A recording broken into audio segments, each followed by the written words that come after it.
안녕하세요. 커피앤톡입니다. 오늘도 와주셔서 감사드리고요. 바로 사연 읽어보겠습니다. 안녕하세요. 저는 결혼한 지 이제 6년째인 30대 여성입니다. 저는 어려서부터 결혼을 할 수 있을 거란 생각은 못했었는데 어쩌다 보니 좋은 사람을 만나 결혼을 할 수 있었어요. 사실 이 사람과 만나기 전에는 결혼은커녕 연애 한번 못 해볼 줄 알았어요. 이유는 단순합니다. 못생겼으니까요. 저는 어려서부터 못생겼다는 소리를 많이 들었어요. 초등학교 땐 못생겼다는 이유로 아이들에게 놀림과 따돌림을 받았죠. 중학교 사춘기 시절엔 스트레스를 너무 받아서 폭식까지 하게 되었다 보니 전 못생긴 데다 뚱뚱해지기까지 했네요. 모든 것이 원망스러웠습니다. 절 이렇게 낳아주신 부모님도 원망스러웠고 외모로 사람을 판별하는 세상도 원망스러웠어요. 왜 난 이렇게 생겨먹어서 잘못한 것도 하나 없이 온갖 욕이란 욕은 다 듣고 살아야 하는지. 제가 못생기고 싶어 못생긴 것도 아닌데 말이에요. 고등학교 시기엔 학교도 그만뒀습니다. 학교라는 곳은 저에게 지옥이나 다름없었거든요. 언제 다른 친구, 아니 학생들의 입에서 무슨 소리를 들을지 몰라 너무 무서웠어요.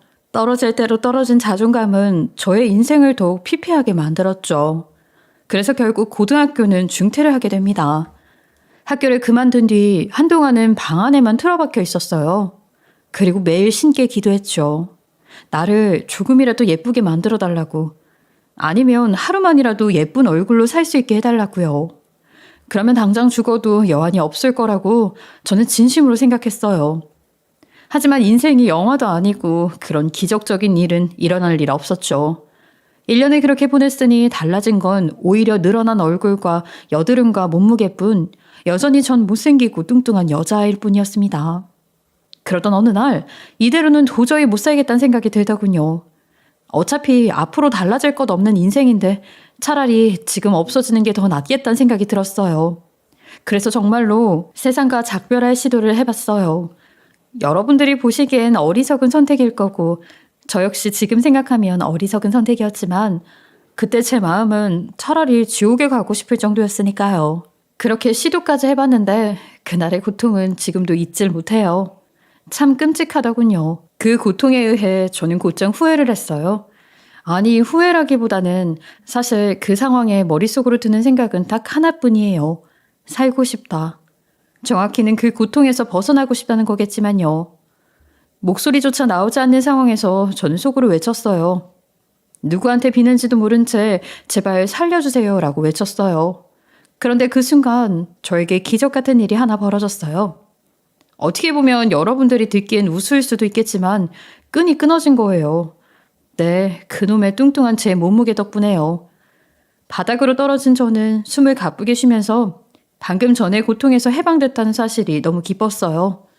내가 지금 숨을 쉴 수 있다는 그 사실이 얼마나 감사한 일인지 그때 처음으로 알 수 있었어요.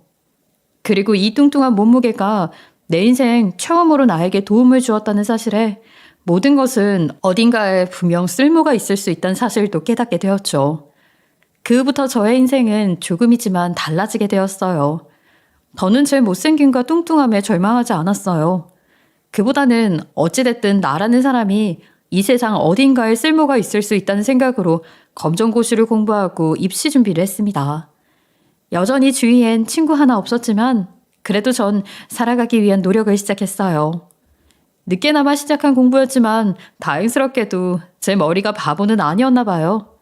하긴 하루 종일 1년 동안 집에서 공부만 하는데 검정고시도 통과를 못할 리는 없겠죠. 저는 검정고시를 어렵지 않게 통과한 뒤 입시를 준비했습니다. 그리고 또 1년의 시간이 지나서 한 학교에 간호학 전공으로 입학할 수 있었어요. 다만 학교는 곧장 들어가진 않았어요. 비록 생각은 예전과는 조금 달라졌지만 다시 사람들과 마주한다는 사실은 예전의 제 트라우마를 떠올리게 하더군요. 그곳에 가서 나는 또 놀림, 괴롭힘, 나돌림을 당하진 않을까 하는 생각에 저는 쉽게 학교에 가지 못했어요. 그래서 저는 조금이나마 예뻐지기 위한 노력을 했습니다. 물론 얼굴에 수술을 하는 건 너무 무서워서 성형은 못했지만 살을 빼고 꾸미기 위한 노력도 많이 해봤어요. 피부도 깨끗하게 만들기 위해서 매일 팩을 했고 1년 동안 안 해본 다이어트라고는 없을 정도로 열심히 노력했죠. 그 결과는 살은 겨우 어느 정도 일반적인 체형은 될 수 있긴 했는데 역시나 얼굴은 달라지지 않더군요. 1년 동안 그렇게 노력을 했음에도 변하지 않는 외모에 저는 또 얼마나 절망을 했는지. 하지만 이번엔 그렇다고 해서 다시 절망의 구렁텅이로 빠지고 싶진 않았어요. 그럴 때면 세상을 떠나려고 했던 순간에 그 고통이 다시 생각났거든요. 그래서 전 그래 세상도 떠나려고 했었는데 무서울 게 뭐 있겠어. 일단 학교에 다녀보고 난 뒤 그때 포기해도 늦지 않아 라고 생각했습니다. 그래서 다시 돌아오는 학기부터 학교를 다니기 시작했죠. 그런데 제 생각과는 다르더군요. 제가 좋은 친구들을 만난 것일 수도 있고 아니면 어릴 때 생각 없고 철없던 아이들이 성인이 되어 달라진 것일 수도 있겠지만 대학교에서 만난 사람들은 제 기준으로는 너무 따뜻했어요. 그 누구도 저의 외모에 대해서 말하지 않았고 그저 저를 한 명의 인간으로서 대우를 해줬죠. 저의 친구가 되어준 아이들도 하나둘 생겨나기 시작했고요. 제가 대학을 다니면서 가장 깜짝 놀랐던 사실 중 하나는 그 친구들이 저에게 미팅을 같이 나가자고 한다거나 소개팅을 시켜준다고 말하기도 한다는 거였어요. 사실 그렇게 친구를 사귀었음에도 전 여전히 남자는 무서웠거든요. 어릴 때 특히 놀리고 괴롭혔던 아이들이 남자아이들이기도 했고 그걸 떠나서 못생긴 저에게 호감을 가져줄 남자는 세상에 한 명도 없을 거라고 생각했어요. 그런데 그 친구들은 아니었다는 거잖아요. 저조차 저에 대해 그렇게 생각하는데 제 친구들은 저를 그렇게 봐주지 않았다는 거. 그 사실이 전 너무도 고맙기도 했고 친구들의 진심이 느껴지기도 했어요. 저 역시 소중하고 귀중한 한 사람, 친구들에겐 정말 좋은 친구가 됐다는 사실이요. 물론 미팅이나 소개팅은 모두 거절했습니다. 저에 대해 잘 아는 친구들은 저를 그렇게 생각해준다고 해도 처음 보는 사람, 그것도 처음 보는 남자는 저를 어떻게 볼 것인지 너무 뻔했거든요. 사실 외모라는 건 이성 간에 더욱 중요한 법이니까요. 그래서 저는 대학 시절까지도 연애는 꿈도 꾸지 않았어요. 애초에 연애는 제 삶에 중요한 게 아니다. 그저 나라는 사람이 세상에 도움이 될 수 있도록 살아가기만 하자라고 생각했죠. 어떻게 보면 자기 위안일 수도 있어요. 제 의지라기보다는 그렇게 살아갈 수밖에 없는 것일 수도 있으니까요. 그래서 전 더욱 공부를 열심히 했어요. 열심히 하다 보니 과수석도 하게 되었고 졸업한 지 얼마 되지 않아서는 간호사 시험에도 금방 합격을 했어요. 생각보다 저에겐 공부가 적성이 맞았던 건가 봐요. 그리고 그 후 전 한 병원에 취직을 하게 됩니다. 처음엔 군기라고 해야 할까요? 그런 게 좀 있어서 힘들기도 했지만 제 꿈을 꺾을 요소는 되지 않았어요. 그저 열심히 병원 생활을 하려고 했죠.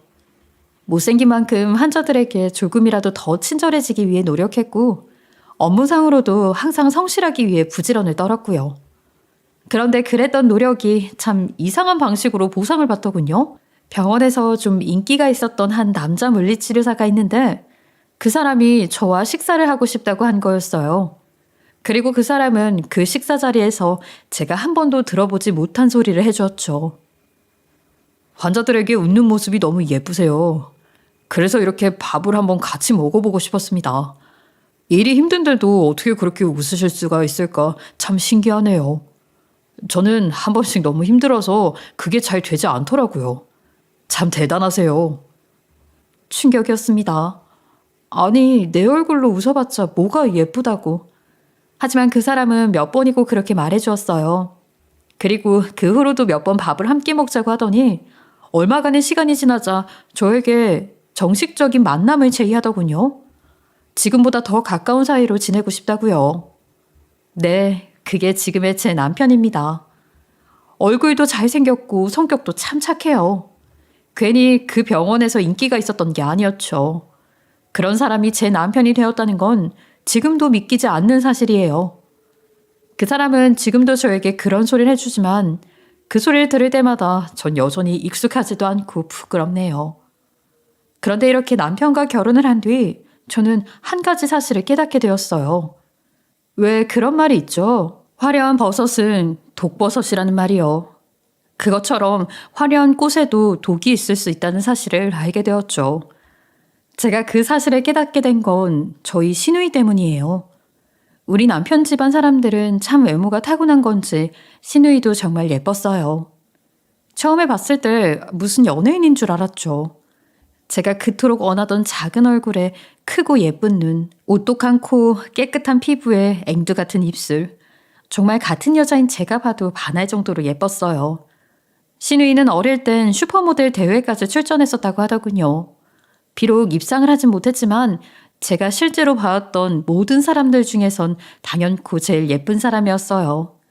아무리 신우이라지만 저보다 어린데도 불구하고 쉽게 다가가지 못할 정도로요. 하지만 성격은 외모와는 정반대의 성격을 가지고 있더군요. 성격이 참 정말 지랄맞은 성격이라는 말이 딱 맞을 거예요.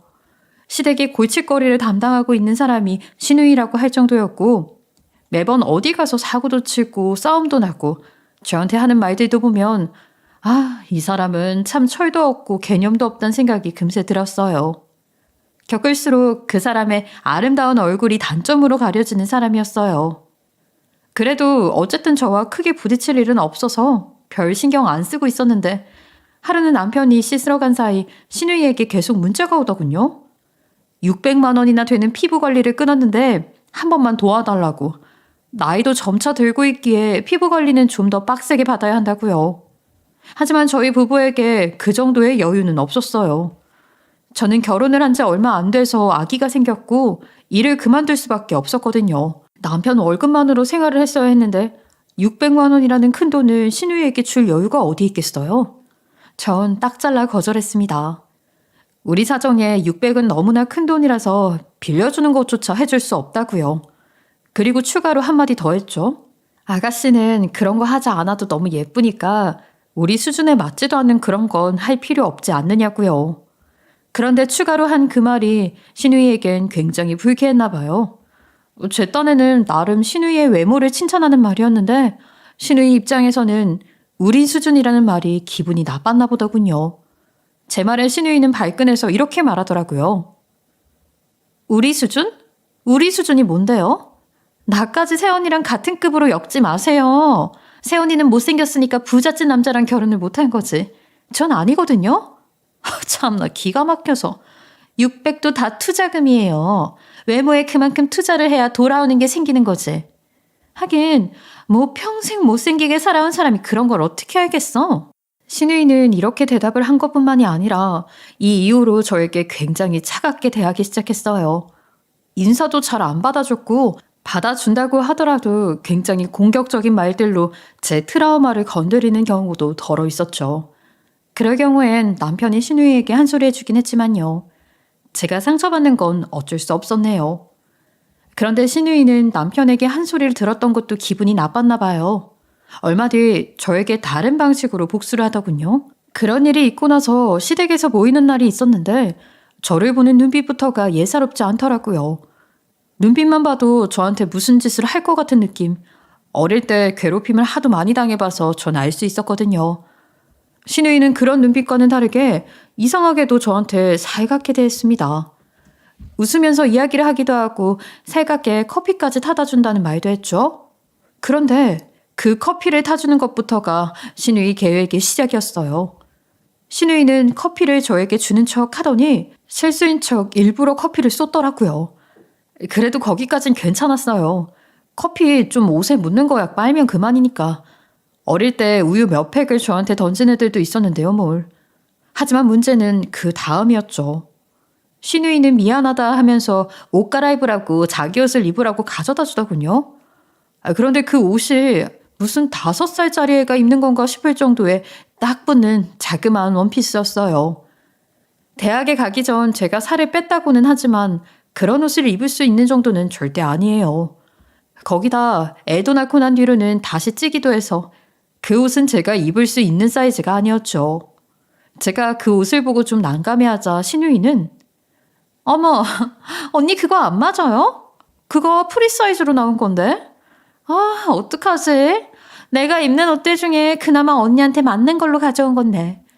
그것도 안 맞는 거 보면 내가 입는 옷은 언니한테 다 작겠다. 이거 미안해서 어떡해? 줄 수 있는 옷이 없는데. 근데 언니랑 나 몸무게 한 20kg 이상 차이 나려나? 요즘엔 임산부도 몸 관리 해줘야 돼요. 이참에 다이어트 하는 방법 좀 알려줄까요? 이러더군요. 그것도 아래 위로 제 몸을 훑어보면서 깔보고 무시하는 투로요. 남편은 그런 신우이의 말에 화를 내고 시어머니는 민망해하면서 자기 옷 가져다 줄 테니 신경 쓰지 말라고 하셨지만 저는 터질 것 같은 눈물을 참느라 너무 힘들었어요. 저런 신우이와 제 남편은 어떻게 같은 배에서 나온 걸까요? 외모는 물론 똑 닮았지만 제 남편의 성격은 정말 착하거든요. 저한테 어떻게 환자들에게 잘 웃어줄 수 있는 거냐고 했었지만 남편도 친절함 쪽으로는 장난 아니에요.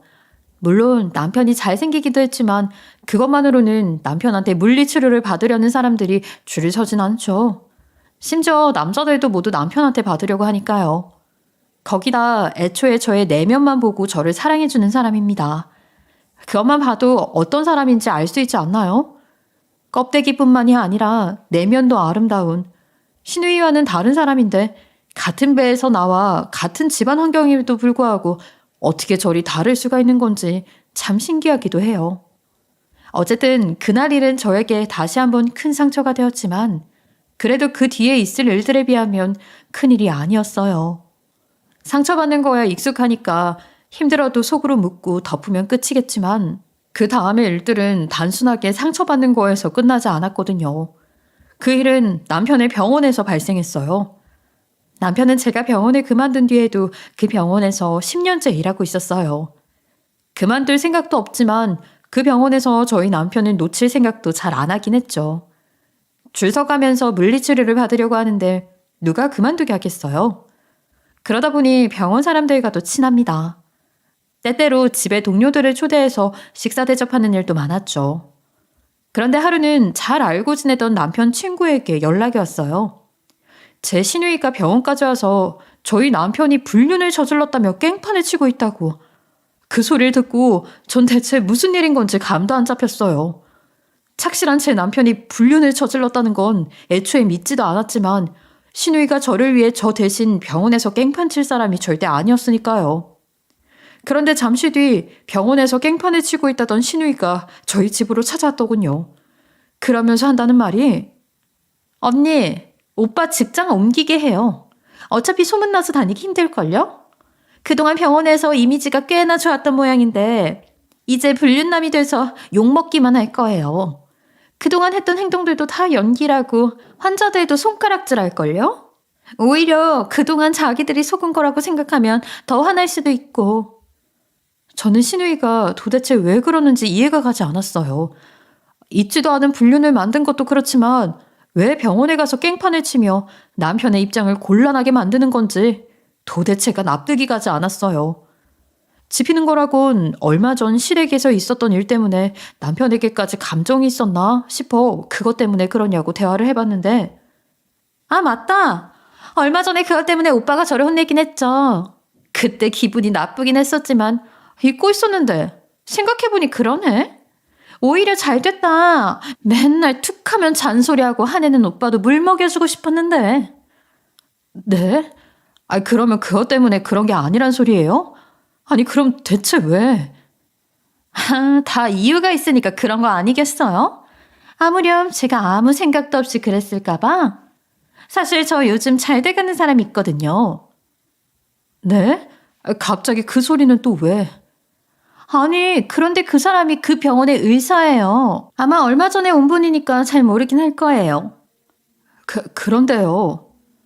아니 생각을 좀 해보세요. 생각을. 나는 그 사람과 결혼을 할 건데 우리 집안 사람은 그 병원에서 물리치료사를 하고 있다고 하면 내 이 면이 서겠어요? 아니 내 면이 서는 것만이 문제가 아니라 그 집에서 자칫 결혼을 반대하면 어떡해요. 그러면 안 되잖아. 지금 고작 그런 이유로 남편 병원 가서 그 깽판을 쳤다 이거예요? 그것 때문에 저희 남편이 어떻게 될지 몰라요? 화내지 마요. 화내니까 못생긴 얼굴이 더 못생겨지네. 역시 새언니는 웃어야 그나마 사람처럼 느껴지는데. 뭐라고요? 소리 지르지 말라고요. 누군 소리 지를 줄 몰라서 안 지르나. 그리고 어차피 내가 그 집 의사랑 결혼하면 우리 오빠가 거기 병원에 계속 다니는 것보단 훨씬 이득이에요. 생각해봐요. 의사 집안의 부자인데 우리 집을 안 챙겨주려고 하겠어요? 우리 부모님한테 집이라도 선물해 줄 수 있고 오빠한테도 무언가 떨어지는 콩고물 있겠지. 계속 물리치료 사하고 있으면 뭐해? 이런 걸로 크게 한 방을 챙겨야지. 안 그래요? 그런 거 필요 없어요. 그래도 10년을 다녀온 직장인데 그곳 사람들에게 손가락질 받는 걸 좋아하는 사람이 어디 있겠어요? 돈이 다가 아니라고요. 아, 정말. 그런 거지 근성이 담긴 말을 참 잘도 내뱉네. 그건 돈을 안 가져봐서 그런 생각이 드는 거예요. 돈이 손에 들어오면 또 달라질걸요? 그때 내 행동이 오히려 감사하게 느껴질 텐데. 정말 대화가 도저히 통하지 않았어요. 신우이의 사고방식은 저와는 정말 너무나 달라서 이야기를 해봐야 같은 소리만 반복될 뿐이었어요. 그래서 신우이는 결국 병원에 가서 해명도 하지 않을 생각이라고 한 뒤 저희 집을 떠나버렸죠. 그 뒤의 일은 너무 당연하게도 신우이가 말한 대로였습니다. 몇몇 아는 사람들은 그게 오해인 걸 알기 때문에 그 오해를 풀기 위해 노력했지만 신우이가 병원에서 깽판을 친 효과가 더 컸어요. 불륜남 딱지는 도저히 뗄 수도 없었을 뿐더러 환자분들의 손가락질은 날이 갈수록 심해졌어요. 심한 경우엔 물리치료를 받으면서 비꼬는 환자분들도 계셨다고 하더군요. 남편은 환자분들에게 그런 취급을 받다 보니 마음고생을 심하게 하기 시작했어요. 남편은 아픈 사람들한테 도움이 되는 스스로의 모습을 좋아했었는데 이제 도움은커녕 경멸이나 받고 있으니 스트레스를 받을 수밖에 없겠죠. 나이도 아직 젊은 편인데 탈모 증상까지 나타나기 시작하더군요. 저는 남들에게 손가락질을 받을 때의 고통을 잘 알아요. 그걸 벗어나는 방법은 일단 그 공간에서 떨어지는 것밖에 없다는 것까지도요. 그래서 저는 남편에게 직장부터 관두고 마음부터 추스를 하고 했습니다. 남편은 집 대출도 있는데 어떻게 그러겠냐고 했지만 전 그게 중요한 게 아니라고 말해줬어요. 남편의 건강과 행복, 그게 우선이라고요. 결국 남편은 병원을 그만두었고 대출금도 너무 부담이 되어 집까지 작은 월세집으로 옮기기까지 했어요. 그리고 남편과 저를 그렇게 만들어 놓은 신우이는 뻔뻔스럽게도 얼마 뒤 그 병원의 의사와 결혼을 하더군요. 아니 결혼을 했다기보다는 기어코 의사 집안에 들어가는데 성공했다는 표현이 더 맞겠네요. 그 뒤 떨어지는 콩고물은 당연하게도 없었습니다. 그런 악독한 신우이가 저희를 챙긴다? 말이 안 되죠. 결혼하고 나서는 아예 얼굴도 보기 힘들어지더군요. 애초에 콩고물을 바라지도 않았지만 힘들어하고 있는 남편에게 미안함도 표시하지 않는 신우이가 정말 원망스러웠어요. 그나마 다행스러운 건 저에게 일자리가 생겼다는 거였어요. 남편 친구분의 소개로 다른 병원에서 다시 간호사로 일을 할 수 있게 되었죠. 남편도 그런 곳으로 복직하면 좋았겠지만 아기를 봐줄 사람도 필요했거니와 일단은 어느 정도 심적 안정을 취해야 했다 보니 제가 일을 하기로 했어요. 그 병원은 4명의 젊은 원장님이 있던 곳인데 분위기가 참 좋더군요. 사람들끼리 으쌰으쌰 서로 돕고 배려해주기도 했고 병원 내 직업 간에 혹은 서열 간의 기싸움 같은 것도 전혀 없었어요. 병원 사람들은 새로 들어온 저에게도 똑같이 잘해주었고요. 한 6개월 정도를 다니자 사람들이 좋아서 그런지 어느덧 친구 같은 느낌으로 친해질 정도가 되더군요. 직장 동료답지 않게 개인사도 서로 공유하는 걸 꺼리지 않고 오히려 상담도 할 정도로요. 저는 그곳의 분위기가 살면서 느껴본 단체 공간 중 가장 따뜻했던 것 같습니다. 그런데 그러던 어느 날 하루는 간호사 한 분이 박 원장님 여자친구분 저번에 길을 가다가 봤어요. 길에서 팔짱 끼고 다니면서 좋아라 하는 게 뜨겁던데요 아주. 라면서 원장님을 놀리더군요. 그러자 원장님은 부끄러워하면서도 좋은 사람 만난 것 같아 다행이라고 은근히 자랑도 하시더군요. 어머, 지금 저희한테 자랑까지 하는 거예요? 아, 이거 솔로는 외로워서 살 수 있겠나? 농담이고요. 두 분 너무 잘 어울리세요. 여자친구분 엄청 예쁘시던데요. 저는 무슨 연예인인 줄 알았어요. 아, 그렇게 말해줘서 고마워요. 사실 제 입으로 말하긴 좀 그렇지만 제가 봐도 예쁘긴 해요. 예전에 슈퍼모델 나간 경력도 있다고 하더라고요. 어머, 정말요? 저희도 얼굴 보고 싶어요. 사진 없어요, 사진? 아, 사진 있긴 한데 보여드릴까요? 원장님은 곧 단체 채팅방에 사진을 하나 업로드 하시더군요. 여자친구분과 함께 어깨동무를 하고 V자를 그리고 있는 사진 하나를. 그 사진을 본 다른 직원들은 모두 여자친구분에 대한 칭찬을 하고 은근히 원장님을 노리던 환자분들도 있었는데 다들 슬퍼하시겠다고 농담을 하고 있었지만 저만은 그 사진을 보고 웃을 수 없었습니다. 아니 오히려 소름이 끼쳤죠. 그 사진에서 V자를 그리고 웃고 있는 그 여자는 다름 아닌 의사 집안에 시집가서 떵떵거리고 사는 제 시누이였거든요. 저는 일단 티는 내지 않았어요. 정확한 상황은 아직 모르는 거기 때문에. 그리고 침착하게 원장님께 몇 가지를 물어봤어요. 언제부터 연애를 시작하신 건지, 어쩌다 만나시게 된 건지 등등을 자연스럽게 물어봤죠. 그런데 만난 시점을 들어보니 시누이가 결혼을 한 지 한 달도 되지 않았을 무렵이더군요. 그리고 그때부터 거의 1년 가까이를 계속 사귀고 있었던 거였어요. 심지어 먼저 대시한 사람은 원장님이 아닌 시누이기까지 했고요. 엄청 행복해하는 얼굴로 자랑하듯 연애 관계를 말씀하시는데 거기다 대고 그 사람이 사실 제 시누이다. 남편도 있는 사람이라는 말은 도저히 못하겠더군요. 하지만 양심에 찔려서 그 뒤로는 원장님 눈을 제대로 마주치기도 힘들었어요. 도대체 우리 시누이는 우리 남편을 공경에 빠뜨리면서까지 결혼해놓고 무슨 짓을 하고 다니는 건지. 저는 사실대로 밝혀야 할지 아니면 계속 모른 척하고 있어야 할지 고민을 했지만 답이 나오지 않더군요. 맞아요. 사실대로 밝히는 게 맞는 길이라는 건 알고 있었지만 그게 시누이에게 어떤 결과가 될지는 불보듯 뻔해서 걱정이 됐어요. 비록 미운 시누이라고는 해도 제가 곤경에 빠뜨리고 싶지는 않았습니다. 그렇게 그저 한참을 고민만 하면서 한 달여간의 시간을 보내고 있었는데 시누이가 뜬금없이 저희 집에 찾아오더군요. 마음 같아서는 문전박대하고 소금이라도 확 뿌리고 싶었지만 사람이 마음대로만 행동할 순 없겠죠. 부글거리는 속을 진정시킨 뒤 일단 맞이해주고 차를 한 잔 대접했어요. 자, 드세요. 고마워요, 새언니. 근데 집이 참 좋긴 하다. 사람 둘 앉으니까 꼼짝을 못하겠네. 여기서 사람이 살 순 있는 거예요? 많이 힘들었겠다. 그래도 자, 이거 받아요. 이게 뭐예요? 뭐긴요. 내가 콩고물 떨어질 거라고 했잖아요. 일단 현금 있는 거 다 준 거니까 이거라도 받으세요. 저는 시누이가 준 봉투를 받아보았습니다. 열어보니 돈 2천만 원 정도 되긴 했는데 참 그렇더군요. 당장의 생활비로는 큰 돈이겠지만 집을 다시 옮길 수 있는 정도의 돈은 또 아니니까. 하지만 자기만 아는 시누이가 웬일로 저희를 챙겨주려고 하니 마음은 기특하다는 생각도 들었어요. 그래도 사람이 조금은 변한 걸까 싶긴 했죠. 그런데 근데 언니 요즘 먹고 살만하긴 해요? 요즘 병원 다니신다면서요. 얼마나 벌어요? 많이 못 벌 것 같은데. 사실 지금 우리 집에서 식모 한 명 구하고 있거든요. 혹시 할 생각 있어요? 돈도 많이 줄 거예요. 남편은 내 손에 물 한 방울 안 묻히게 하려고 한다니까요. 예쁜 사람이 왜 그런 걸 하냐고. 새언니는 살집도 좀 있는 게 힘도 셀 테니 우리 집 식모하면 딱이지 않을까? 뭐 그냥 내가 시키는 거 따박따박하고 내 말 거스르지만 않으면 되는데. 식모. 시누이 집에서 식모나 해라. 물론 제가 살아온 세월이 그리 길지 않은 세월이긴 하지만 그런 모욕은 살면서 처음 들어본 것 같아요. 어렸을 때부터 숱한 괴롭힘을 당했지만 이번처럼 모욕감이 드는 경우는 없었어요. 식모 생활에 대한 문제가 아닙니다. 식모 역시 어엿한 직업이니까요.